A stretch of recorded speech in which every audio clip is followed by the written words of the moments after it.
Como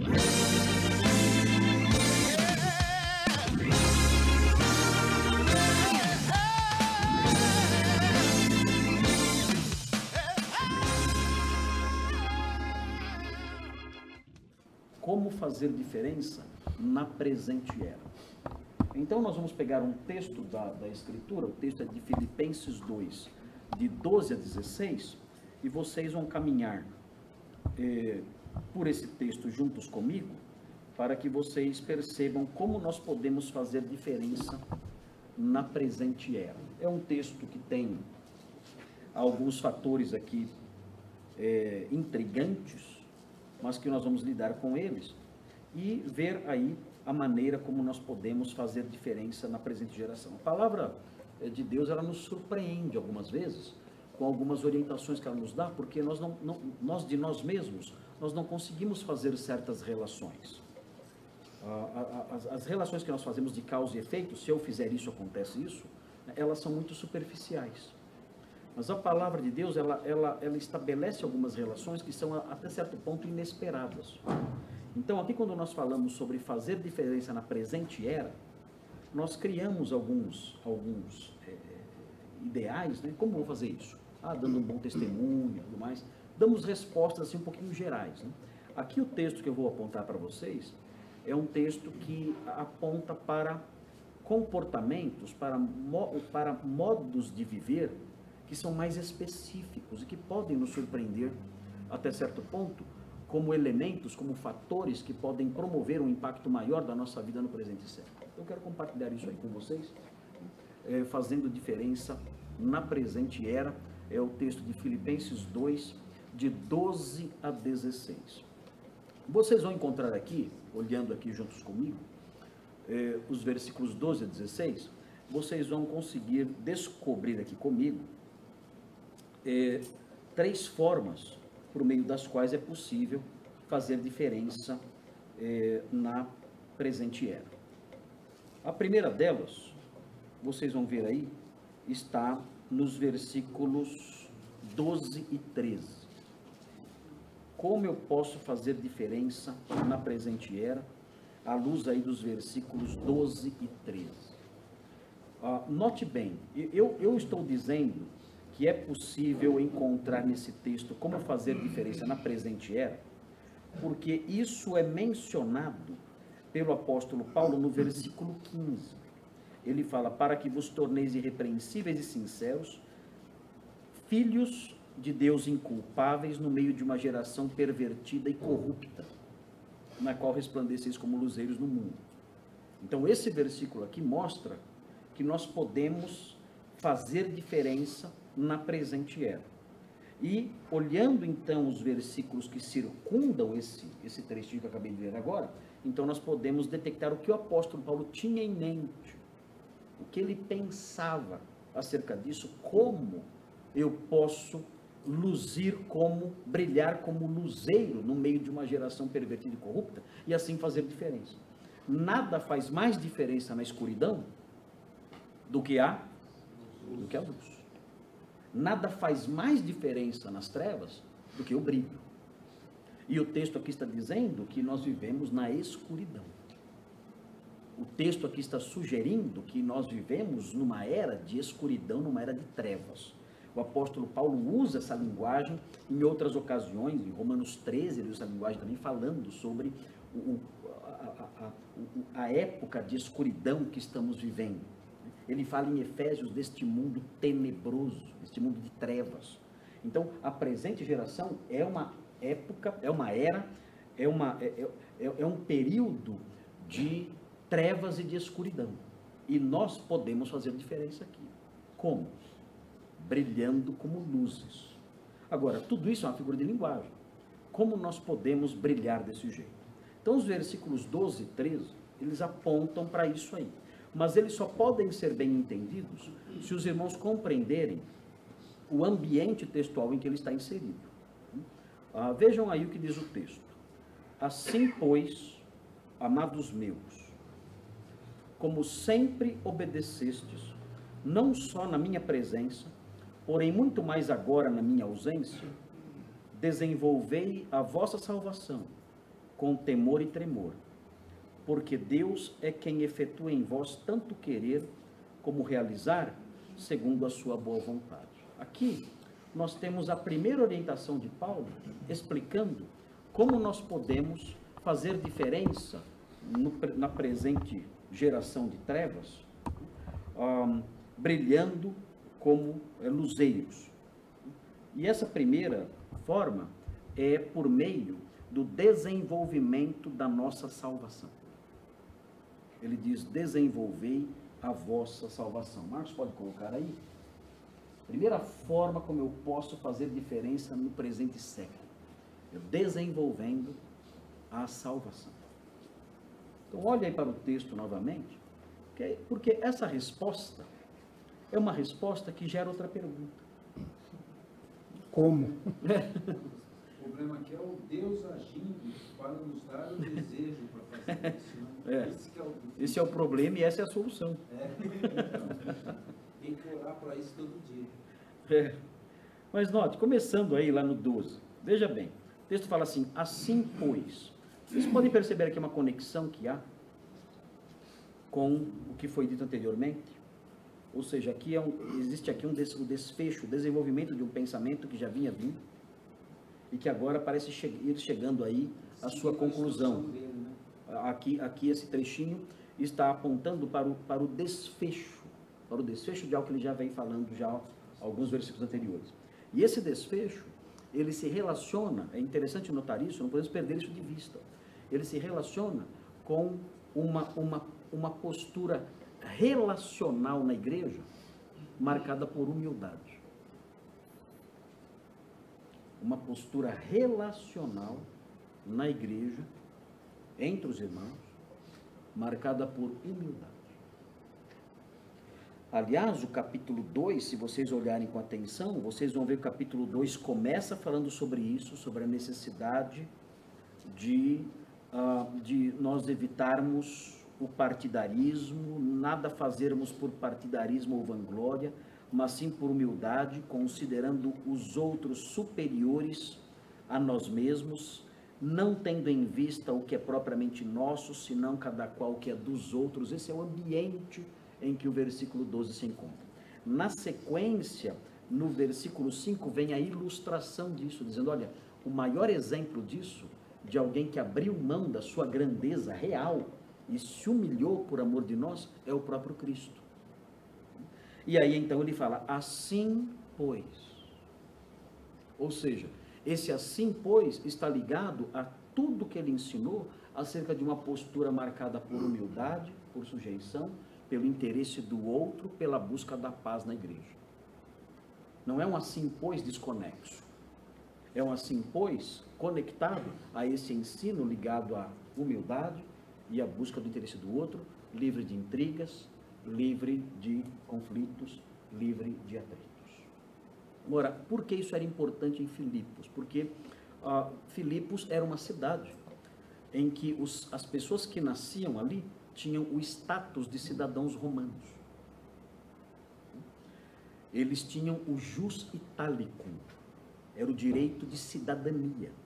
Eles eram considerados como pessoas que tinham nascido na própria Roma. Então, eles tinham esse status e se orgulhavam disso. Então, a igreja de Filipos era uma igreja, talvez não fosse lá uma igreja rica e tudo mais, mas era uma igreja muito generosa. Era uma igreja que era marcada pela disposição em ajudar o apóstolo Paulo em suas necessidades. E eles faziam isso. E é por isso que nós encontramos na carta de Paulo aos Filipenses, constantemente, manifestações de alegria do apóstolo Paulo com eles. A carta aos Filipenses é a carta mais leve, mais alegre e menos marcada pelo trato de problemas do Novo Testamento. Quando nós encontramos a carta, quando nós nos deparamos com outras cartas, nós percebemos o apóstolo Paulo preocupado com problemas mais graves. Uma exceção, talvez mais ou menos aí, seja a carta de Romanos. Mas a carta de Romanos não tem o tom de alegria que nós encontramos em Filipenses. A carta aos Filipenses é mais alegre. Ela exala uma satisfação maior. Mas mesmo assim, o apóstolo Paulo deixa transparecer que o problema da cidade, o problema cultural do meio em que os crentes viviam, que era uma cidade que se orgulhava de desfrutar do direito de cidadania, esse problema tinha entrado para dentro da igreja. Note bem, os filipenses, os cidadãos de Filipos, eles se vestiam como romanos, com roupas de romanos. E eles até falavam latim. Imagina só. O orgulho cultural, né? O latim não era a língua deles, mas eles falavam latim, dizendo, nós somos romanos. É como você pegar uma cidadania americana, e depois que você pega a cidadania americana, você pega o seu passaporte e você chega na igreja e fala, tudo bem com vocês? Né? Falar devagar. Você vai olhar, peraí, meu, você não tá ligado? Anteontem você era corintiano, hein? Você estava torcendo pro Corinthians, ontem você não vai Corinthians, agora você tá com sotaque americano? Que história é essa? Que papo é esse? E o cara lá, com roupinha, né, com o modo de vestir dos americanos, falando com sotaque americano, que história é essa? Que isso? Mas isso aí era uma marca da cidade, era uma cidade orgulhosa. E essa cultura de orgulho da cidade entrou aonde? Na igreja. Claro. A cultura de orgulho e de soberba da cidade entrou na igreja. E aí você percebe numa carta alegre, uma preocupação do apóstolo Paulo em dizer para os irmãos, olha, vocês têm que ser mais humildes, porque onde havia essa postura de orgulho, acontecia o que também? Confronto. Mas acho que foi aí que nasceu a história dos padres rezar tudo em latim, né? Pode ser. Está descoberta a origem aqui. Agora, notem bem, é óbvio que duas pessoas orgulhosas, se elas estão juntas no mesmo lugar, o que vai acontecer? Dois orgulhosos. É óbvio que vai acontecer atrito, é óbvio que vai acontecer conflito, não tem como escapar disso. Havia na igreja de Filipos Evódia e Síntique. Elas eram duas mulheres que não se davam bem. Elas brigavam. O apóstolo Paulo fala, eu rogo a Evódia e rogo a Síntique que pensem concordemente no Senhor. E ele pede até a ajuda da interferência de um terceiro, de um companheiro de jugo, talvez seja o nome próprio, o sísigo, né? para que ajude elas duas a andarem juntas, porque as duas eram mulheres excelentes que ajudavam na obra, dedicadas ao serviço, consagradas ao trabalho, mas não se davam bem. Talvez por causa do orgulho. Então, o ambiente que nós vemos aqui nesse trecho que está diante de nós, do versículo 12, 13 e seguintes, é um ambiente em que a expressão assim, pois, amados meus, essa expressãozinha que caminha no desfecho de um pensamento, é uma expressãozinha relacionada com esse apelo de, olha, sejam pessoas humildes ao ponto de não existir intrigas entre vocês, a ponto de vocês não brigarem pelos seus pontos de vista, a ponto de vocês não brigarem por aquilo que vocês acham que deve ser, mas que vocês pensem concordemente e assim vivam em paz, tratando um ao outro com humildade. Então vejam, ele fala, assim pois, amados meus, como sempre obedecestes. O que ele tem em mente de obediência aqui? Obedecer o quê? O que ele quer que eles obedeçam? As suas orientações relacionadas a adotar uma postura de humildade. Em não bater o pé e falar as coisas tem que ser como eu quero. É assim que eu vejo e é assim que tem que ser. E ele prossegue. Não só na minha presença, porém muito mais agora na minha ausência, desenvolvei a vossa salvação. Essa expressão, desenvolver a salvação, não é uma expressão solta. Ela é uma expressão que deve ser entendida dentro desse ambiente. Desenvolver a salvação aqui significa desenvolver uma postura de humildade, de serenidade, de abrir mão de direitos em prol do interesse do outro. Isso é desenvolver a salvação. Não é um crescimento espiritual geral, ainda que isso deva ser buscado. Não é uma ideia vaga de amadurecimento na vida cristã, ainda que isso deva ser buscado. Não, a expressão desenvolver a vossa salvação, ela está dentro de um ambiente textual específico. Se você quer desenvolver a sua salvação, a forma como você tem que fazer isso, que emana do contexto imediato, é a seguinte: seja um homem que se distancia de intrigas por lutar pelas suas visões pessoais. Seja um homem humilde e pacífico dentro da igreja. Seja um homem com amizades. Seja um homem com uma postura serena no seu trato com as pessoas da igreja em que você está. Seja um homem que abre mão da sua visão pessoal quando você vê que isso vai dar conflito. Seja um homem que recua, que estabelece laços de amizade em vez de entrar em conflitos por causa da falta de humildade. É assim que você desenvolve a sua salvação. Tudo bem? O que vocês acham disso? O que vocês acham dessa definição a partir do ambiente textual em que a expressão está?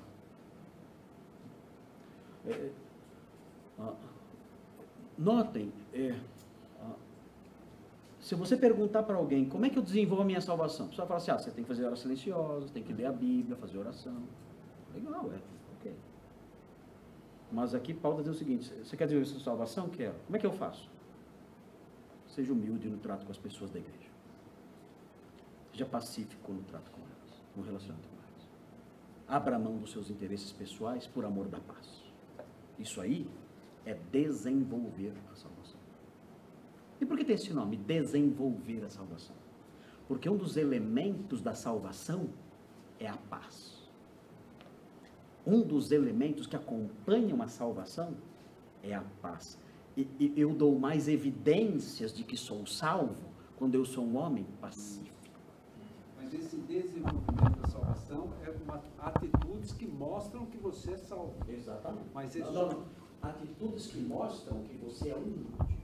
Não, e salvo, né? Você é humilde e salvo.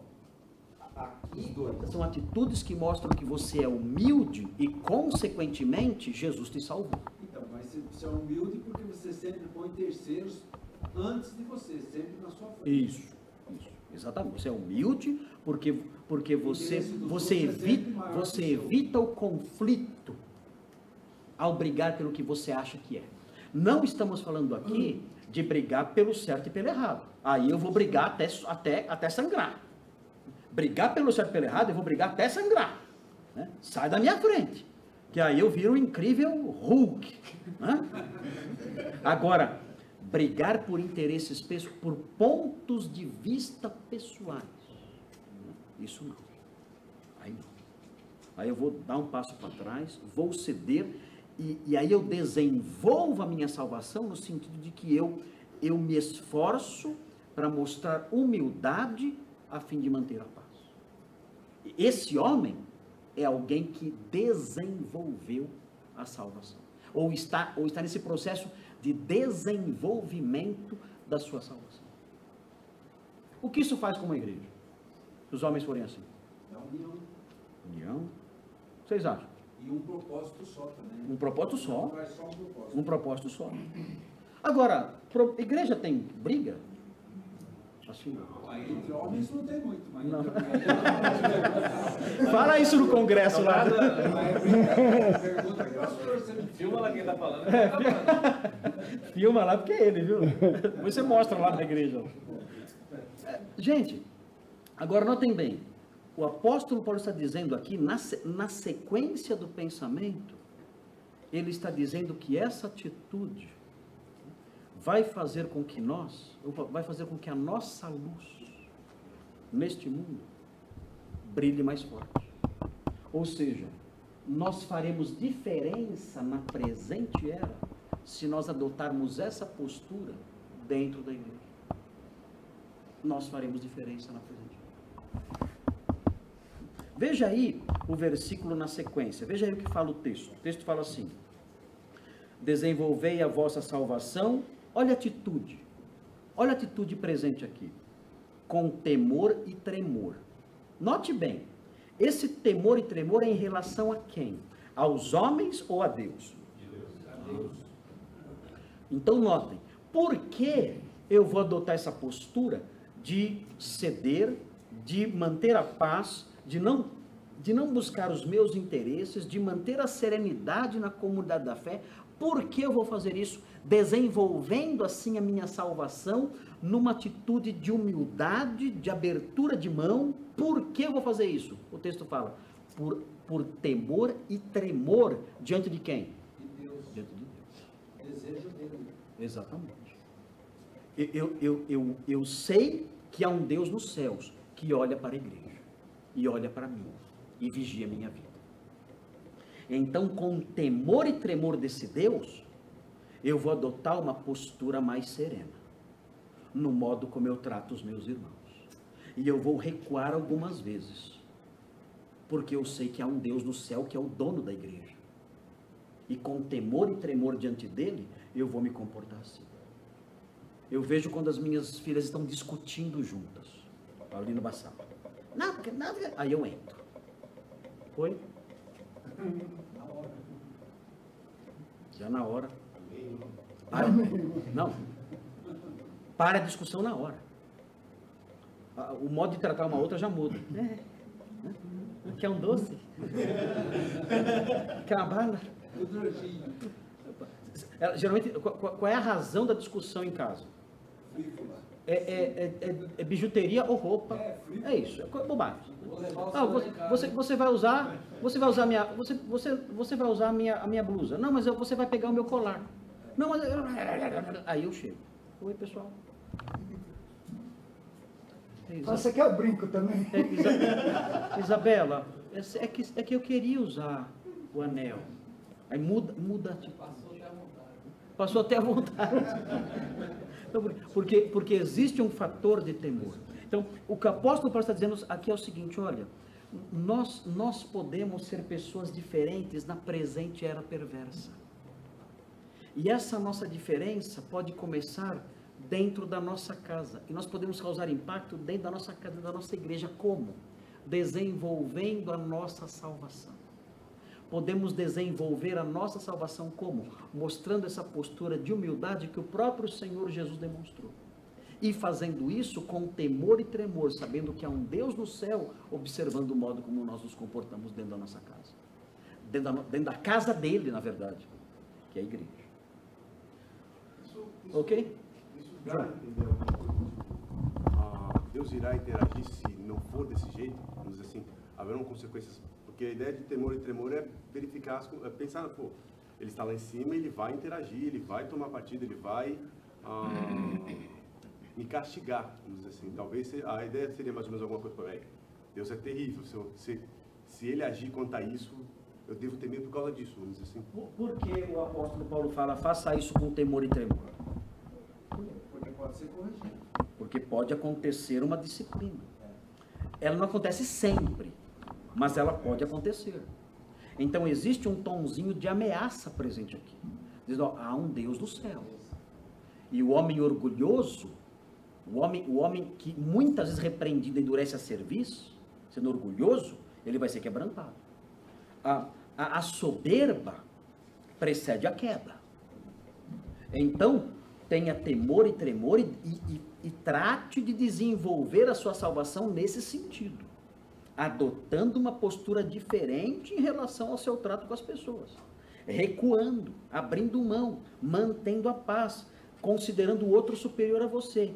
Faça isso lembrando o seguinte: existe um Deus do céu que é o dono da igreja e você tem que baixar a bola. Quem levanta a bola é ele. Quem fala grosso é ele. Se alguém tem que ter capricho aqui dentro, é ele, não você. Então adote uma postura diferente, com temor e tremor. E essa postura diferente é, no caso aqui, o desenvolver a salvação. Você já foi salvo.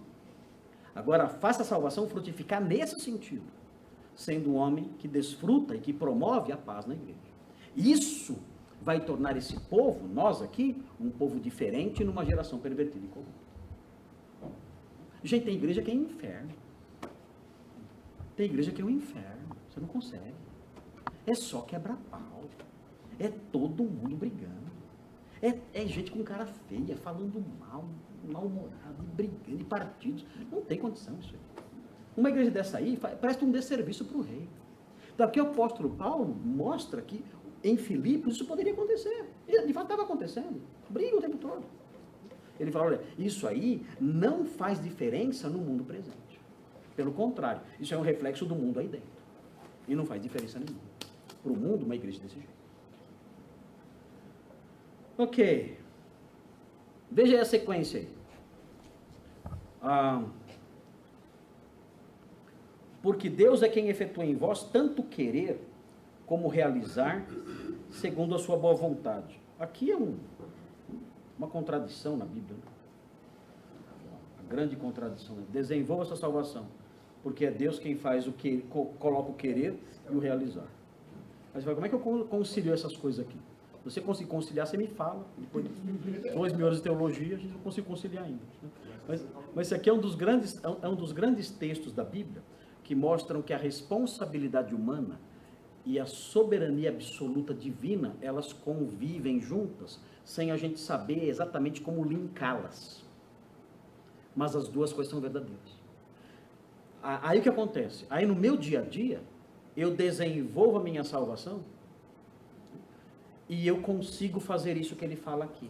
E eu consigo ceder, eu consigo abrir mão, eu consigo ser humilde no trato com os meus irmãos, abrir mão de certas visões minhas, abrir mão de certas percepções minhas, eu consigo fazer isso. Com temor e tremor, eu baixei minha bola, Evódia e Sinti que fizeram as pazes, né? Aqui a figura não serve para vocês, são homens, né? Mas Evódio e Síntico, né? Fizeram as pazes. Fazer a paz com o síndico é difícil, né? Fizeram as pazes, a paz foi estabelecida, a salvação se desenvolveu, ok, amém, glória a Deus. Aí eu olho para trás e falo assim, peraí, isso aqui que eu fiz, na verdade, a glória é de Deus. Por quê? Porque é Ele quem efetua em mim tanto querer fazer isso, como a capacitação para fazer. Mas Ele não efetua isso aí por causa do temor que a gente tem dele? Não dá para saber aqui. Isso aí. Não dá para saber aqui. O fato é que as duas coisas estão conectadas. Quando eu não faço, a culpa é minha. Eu tenho que fazer. E quando eu faço, a glória dele, eu tenho que dizer, ó, Deus que realizou isso em nós. Deus realizou essa disposição no meu coração e Deus me capacitou para fazer. Eu de mim mesmo, eu pulava no pescoço dele. Mas a graça de Deus realizou em minha disposição diferente. Ele me fez querer desenvolver a salvação e ser humilde. Mas isso é por causa do temor, do senhor entendendo. É que essa conexão, Milberto, essa conexão não está presente aqui, entendeu? Se ela tivesse, seria fácil resolver o problema, né? Mas é que essa conexão não é natural aqui, né? A gente sabe que isso é feito nos crentes, então tudo bem, está escrevendo para crentes, até onde dá para ir. Mas, ó, eu sei que Deus faz isso nos crentes, Deus não faz isso, aqui é um trecho dirigido para irmãos na fé. A glória dele quando isso acontece. Pastor Marcos, Sim. pode até ser que você abrindo mão da convicção que você tem dos irmãos, esse irmão seja tocado por Deus e pensa, aquele irmão está certo. E venha com humildade pedir até perdão. Sim. Pode ser que... E se não acontecer? Se não acontecer, a paz foi mantida porque um dos lados desligou o fiozinho. Eu não vou entrar nesse conflito. Tirou a força. Tirou a força. Então, manteve-se a paz. Mas é importante observar isso, né? O Senhor nos salvou. O Senhor nos deu a salvação. Essa salvação tem que ser trabalhada. A salvação que Ele nos deu, ela é um diamante que tem que ser trabalhado, tem que ser lapidado, lustrado, não sei se lustra diamante ou não, lustrado, lustra o diamante, lustrado esse diamante. Eu tenho que... Agora, como é que eu faço isso? O texto mostra no seu ambiente aqui contextual, ele mostra, você faz isso quando você adota uma postura de humildade diante dos seus irmãos. Você faz isso por temor e tremor. E aí então você desenvolve sua salvação quando adota essa postura. E esse homem que faz isso, a pessoa que faz isso, é alguém que ao realizar, ao desenvolver esse modo de ser, é alguém que vai brilhar num mundo escuro. Vai fazer diferença num mundo escuro. Esse cara que fez isso, em vez dele sumir, ele vai aparecer. Em vez dele se apagar, ele vai se acender. Você pensa, eu vou me apagar? É o contrário. Você vai se acender. É aí que você vai causar diferença no mundo em que você vive. A posição do crente. É a posição do crente. É aquilo que aconteceu com Jesus. Ele desceu até o buraco lá. Mas Deus o exaltou sobremaneira. Ele apareceu. O que parece ser verdade, assim, no ensino da vida cristã, a gente tem tanta regrinha, né? Então a regrinha de ver que não pode isso, não pode aquilo, o crente pode isso, o crente pode aquilo. O que nós aprendemos na Bíblia, na verdade, é que a vida cristã, ela é marcada por amor e humildade. É isso. É só isso. Eu posso fazer tal coisa? Ama. Seja humilde. E faça o que você quiser. É isso. Amor e humildade são as marcas. O casamento cristão tem o quê? O que tem o casamento cristão? Amor e humildade. O que tem o líder cristão? Amor e humildade. O que tem a ovelha cristã? Amor e humildade. Qual é a perfeição da vida cristã real, né, autêntica? Qual é a perfeição dela? Marcada por amor e humildade. Aqui a tônica é a humildade. Então ali está. 3 formas para fazer diferença na presente era. A primeira, desenvolvendo a nossa salvação. Ok. Muito bem. Vamos então ver o segundo aí. Qual é o segundo ponto? A segunda forma. Segunda forma, olha só o que vem aqui. Versículos 14 e 15. Marcos, escreva assim: fazendo tudo sem más disposições. Isso aqui já é o aspecto prático da coisa. Desenvolver a salvação, o aspecto conceitual. Agora aqui vem o aspecto prático aqui. 14 e 15. Fazendo tudo sem más disposições. Vamos ver aí 14 e 15. Olha só. Fazei tudo sem murmurações, nem contendas. Pergunta: murmurações e contendas existem num contexto onde há orgulho e soberba? Com certeza. Na família, no casamento. Se há orgulho, há soberba, o que vai ter lá dentro? Murmuração e contenda. Como é que vai ser a murmuração? Vai ser que tipo de murmuração? Murmuração contra o outro. Não é isso? Contra o próximo. Assim como Israel murmurava contra Deus, nós vamos murmurar contra os irmãos. E aqui então o apóstolo Paulo fala, olha, dentro desse ambiente de humildade, né, façam tudo sem murmurações nem contendas. Agora note bem, isso dentro da igreja.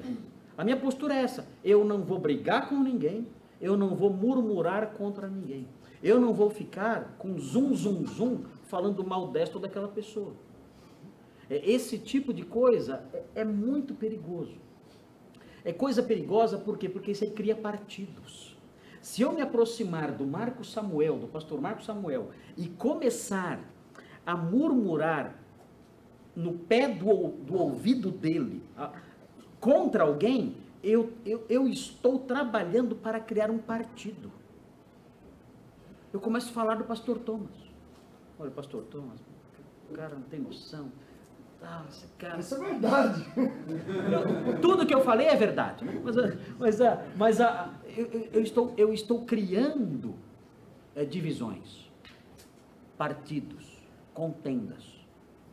Aqui o apóstolo Paulo diz, olha, dentro desse ambiente geral de desenvolvimento e salvação, em que você tem que ter humildade, abrir mão dos seus interesses pessoais, você deve fazer tudo sem murmurações nem contendas. Agora vejam o versículo 15, para que, olha só, a questão não é a paz social. O objetivo não é a paz social dentro da comunidade, não é só isso. O objetivo é muito maior. O texto diz, para que vos torneis irrepreensíveis e sinceros. E note, na sequência, a pessoa irrepreensível e sincera, ela é filho de Deus inculpável. Como é que eu me torno filho de Deus? Como é que eu me torno filho de Deus? Crendo em Jesus. Como é que eu me torno filho de Deus inculpável? Perdoado. Eu me torno filho de Deus inculpável se eu viver de modo irrepreensível e sincero, fugindo de murmurações e contendas. Eu me torno filho de Deus quando eu creio em Jesus. Está resolvido o problema. A minha culpa jurídica foi removida. Me torno filho de Deus ali. Agora, quando eu me torno filho de Deus inculpável, eu me torno filho de Deus inculpável quando eu faço tudo sem murmurações nem contendas. Quando eu sou assim, dessa forma, irrepreensível e sincero, aí eu sou um filho de Deus inculpável. Filho de Deus, a igreja está lá cheia. O grande objetivo do apóstolo Paulo aqui é que nós sejamos filhos de Deus inculpáveis, irrepreensíveis, sinceros, longe de contendas. Isso vai fazer diferença, ele diz, na presente geração. O homem inculpável é a pessoa que é o indivíduo que não pode ser acusado justamente. A ele não pode ser atribuída culpa justa. Eu posso te acusar, mas só injustamente. O homem inculpável é aquele que não pode ser acusado justamente. Ele é o encrenqueiro. Eu não sou um encrenqueiro. Eu abri mão, eu cedi, eu andei para trás, eu me afastei, eu evitei o conflito, eu abri mão do meu interesse pessoal. Eu desenvolvi a minha salvação com temor e tremor. Eu fiz isso, eu mantive a paz. Eu adotei uma postura irrepreensível e sincera, sem murmuração e sem contenda. Ninguém pode me acusar justamente. O que é inculpável? É o homem que, quando acusado, essa acusação é falsa. Eu acho que todos nós aqui já fomos acusados falsamente. Eu já fui acusado falsamente várias vezes. Mas qual era o meu orgulho? Entre aspas. Saber que a acusação era falsa. Saber disso. Eu coloco a minha cabeça no travesseiro e eu durmo tranquilo. Porque eu sei que essa acusação é mentirosa e eu sei que o acusador sabe disso. O acusador sabe que está mentindo. Ele sabe disso. Agora, é diferente da pessoa que não reconhece. É diferente, você está falando, é outra história. Aí é outro assunto. Né? Aí a pessoa que não reconhece é diferente. Olha, irmão, você está errado. Não estou. Irmão, eu não está errado. Aí é obstinação. Aí é outro texto, não é esse aqui. Ok? Muito bem, veja a sequência. O texto fala assim, dessa forma, agindo desse jeito, nós seremos filhos de Deus inculpáveis no meio de uma geração, e aí vem a descrição da geração. A descrição é exatamente o oposto.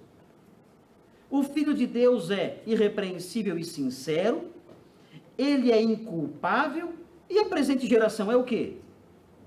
Pervertida e corrupta. É o avesso. Perceba aí como você vai causar impacto e vai fazer diferença. Você vai fazer diferença para nós é muito simples. Você é o cara vestido de terno e gravata na praia. É você de smoke no Guarujá, andando na praia do Guarujá, no Rio de Janeiro. Você de smoke. O que é isso? O que é isso? É outra roupagem. Não tem nada que ver com o ambiente que nós vemos. Esse cara não faz nada, ele só anda pela praia. Mas ele causa um impacto enorme, porque a sua roupa é diferente da roupa de todo mundo. A presente geração é uma geração pervertida e corrupta. E a única forma que Paulo menciona aqui, a segunda forma que Paulo menciona aqui, de nós fazermos diferença nessa geração que é pervertida, que é corrupta, é por meio de uma postura assim, sem murmuração e sem contendas. Isso vai causar impacto no mundo em que nós vivemos. Então, essa é a segunda. Aí vem a terceira no finalzinho. Veja o que diz aí o versículo 16. Veja o que fala aí. E aí nós temos a terceira forma de causar impacto no mundo atual. A primeira forma é desenvolvendo a salvação, nos termos que eu mencionei para vocês. A segunda forma é fazendo tudo sem más disposições, versículos 14 e 15. E a terceira forma é apegando-se à mensagem santa, no versículo 16, apegando-se à mensagem santa. Então o texto fala assim, preservando a palavra da vida. Então aqui é uma expressãozinha que deve ser bem entendida. O que é preservar aqui? Aqui dá a ideia, né, de que você tem que proteger. Mas na verdade a tradução não foi muito feliz.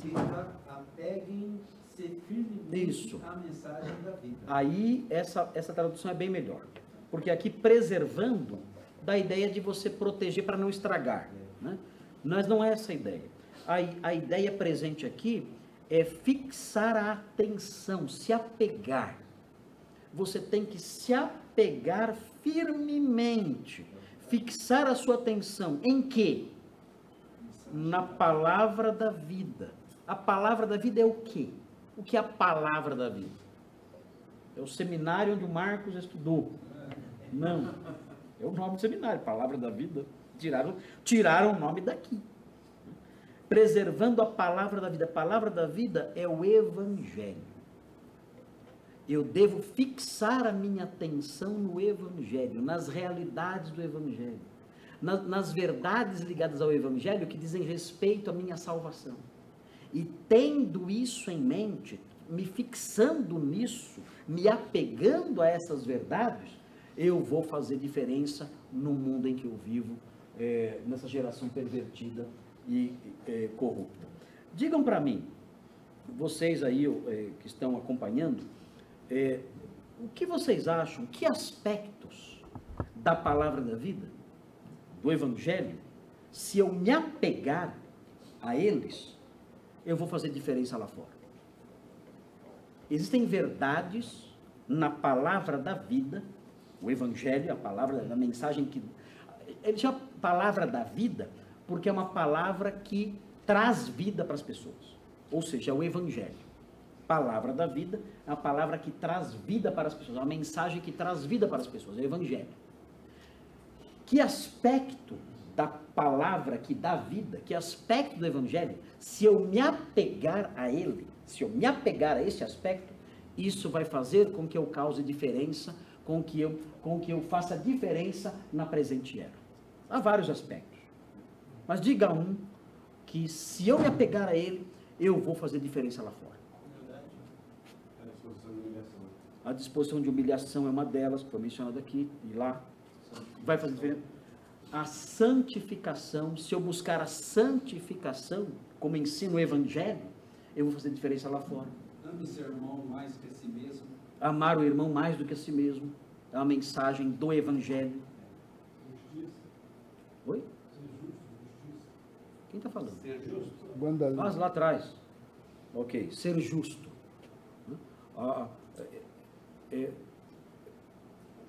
O Senhor chama, né, os que creram no Evangelho de justos.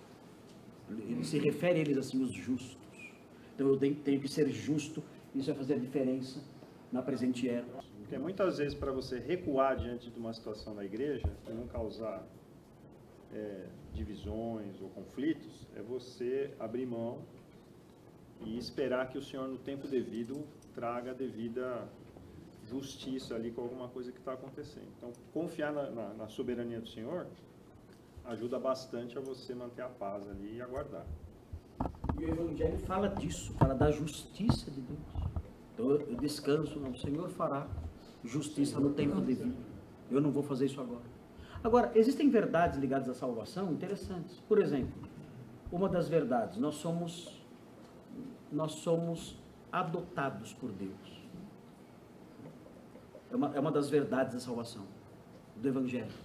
Eu vou me apegar a isso. Eu sou um filho adotivo de Deus. O que mais que eu sou? O que mais o Evangelho fala que eu sou? Eu sou um filho adotivo. O que mais que eu sou? Eu sou um herdeiro. Eu sou um herdeiro.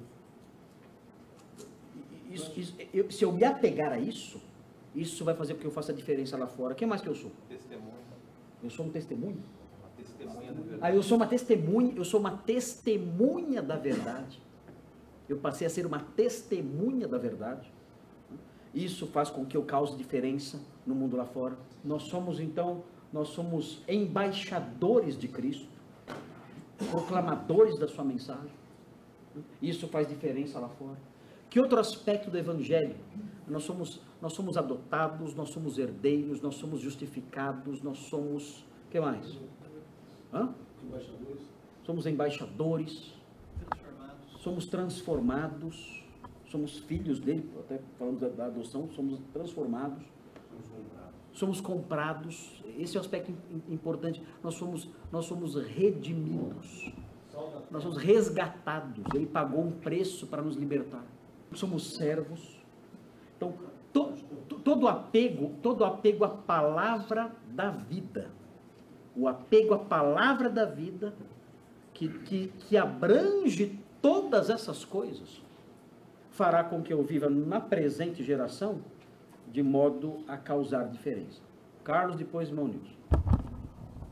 Fazer isso defendendo essa palavra que pela graça se tornou valiosa para nós contra as mentiras que são levantadas contra ela, que são muitas, né, numa era como a nossa. Nós somos então guardiões, né? Colunas e baluartes. Colunas e baluartes da verdade. Judas fala para nós batalharmos pela fé que de uma vez por todas foi entregue aos santos. Quando fala batalhar, dá a ideia de que nós estamos numa guerra e fazemos diferença quando batalhamos. E o crente que não briga nesse aspecto, né, não está fazendo diferença. Irmão Nilson. Conhecer, estudar e obedecer a palavra e viver essa palavra. Eu acho que isso aí é conhecer. Se eu devo me apegar aqui, mude o verbinho preservar, que está aí na sua tradução, mude para apegar-se, que é a tradução correta.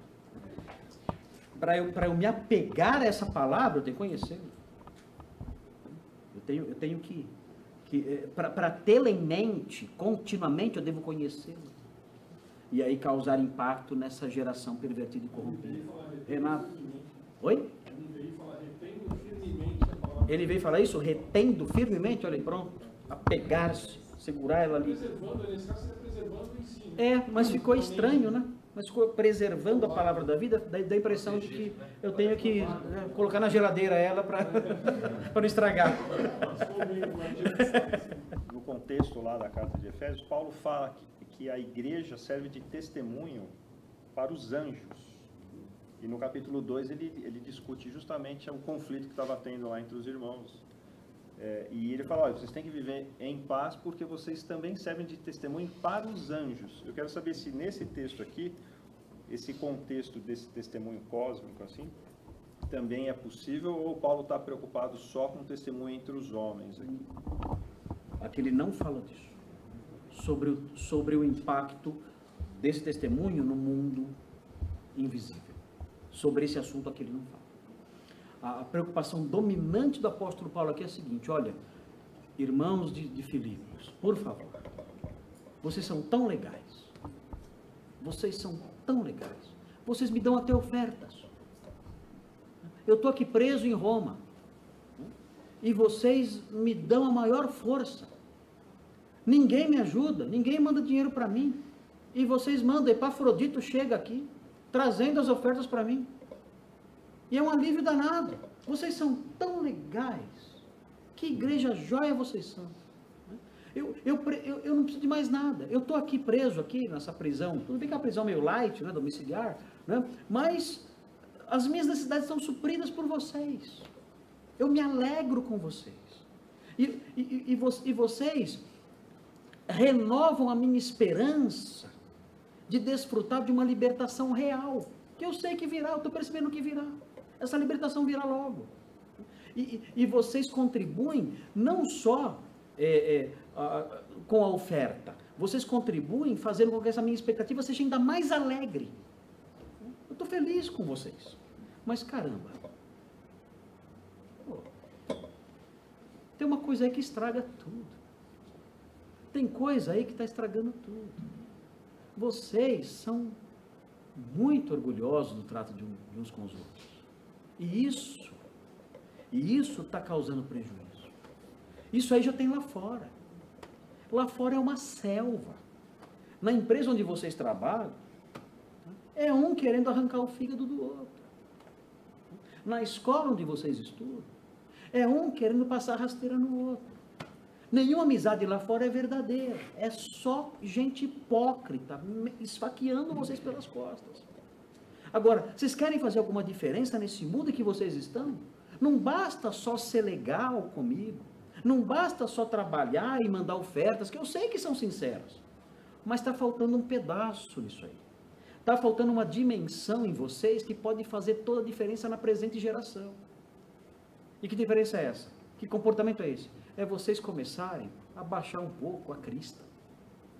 Baixa um pouco o nariz. Ceda um pouquinho. Peçam perdão para o outro. Façam as pazes. Recuem. Procure o bem do outro. Sejam simpáticos uns com os outros. Mostrem uma disposição humilde, uma disposição livre de murmurações e contendas, e vivam em paz, em alegria entre vocês. Façam isso. Fazendo isso, aí vocês vão ser o avesso do que esse mundo é, e vão causar um impacto tremendo, porque vocês vão brilhar na escuridão. É isso que eu estou falando aqui. A preocupação do apóstolo Paulo é aqui, nesse presente, na sociedade presente. E não está tão preocupado com a dimensão cósmica da redenção e do impacto do crente sobre isso. Mas ok, gente, tá aí. Eu confesso para vocês que esse texto aqui ele me surpreendeu um pouquinho. Porque eu realmente eu não imaginava, olhando assim o texto superficialmente, que o nosso convívio nas nossas igrejas tão pequenininhas, que o nosso convívio em nossas igrejas, quantos membros tem em Bragança, Marcos? 61. 61 membros. A minha tem 152. 152. Mas pequenininhas. Eu não imaginava que o tratar o irmão com humildade na cozinha, na hora do café, o tratar o irmão com humildade no meu relacionamento com ele ali, fugindo de murmurações, né, maledicências e contendas, eu não imaginava que isso tinha tanta importância para o impacto na presente geração corrompida e suja. E Paulo fala, tem, e vocês têm que mudar, porque se vocês não mudarem, vocês não vão causar esse impacto na presente geração. Vocês têm que mudar. Vocês têm, Filipenses, vocês são nota 10. Mas se isso não acontecer, vocês não vão causar impacto na presente sociedade, onde vocês vivem. Mori. O sentimento que eu tenho é que o amor de muitos estão se esfriando, né? Eu sinto isso aí. Eu comento às vezes de 25 anos atrás, quando eu me converti, 28 anos, né, como que era o povo cristão nas igrejas e hoje como está acontecendo, né? Eu vejo em muitas pessoas esse sentimento eu tenho, sabe? Eu não gostaria que isso acontecesse comigo. Que eu pudesse manter sempre o amor pelos irmãos, né? E buscar manter, né, esse companheirismo, né, esse carisma, né, esse afeto, né? Por isso Isso nos faz muito bem. Por isso precisamos de lenha na fogueira. E a lenha onde está? Está aqui, ó. Está no texto. A lenha está aqui no texto bíblico. É um texto bíblico assim que joga lenha nessa fogueira. Ok, gente, é isso por hoje. Vamos fazer oração. Marcos, você pode orar por nós? Então vocês têm aí 3 formas para causar impacto na presente geração. Desenvolva a salvação. Faça tudo sem más disposições. E apeguem-se à mensagem santa. Não pense que eu vou causar impacto se eu ficar famoso. Não. Vai causar impacto se você fizer as pazes com pessoas que ninguém conhece. Vamos orar? Senhor, mais uma vez, obrigado. Nós queremos ser transformados por aquilo que temos ouvido. Nos ajuda realmente a fazermos diferença. Temos ouvido tantas verdades, tantos apontamentos da sua palavra para uma postura que te honre. Nos ajuda, Deus. Nós não queremos ficar só na teoria, queremos praticar aquilo que temos ouvido. Nos ajuda a voltar para casa amanhã à tarde, fazendo toda a diferença por onde quer que nós passemos. Nós oramos em nome de Jesus. Amém.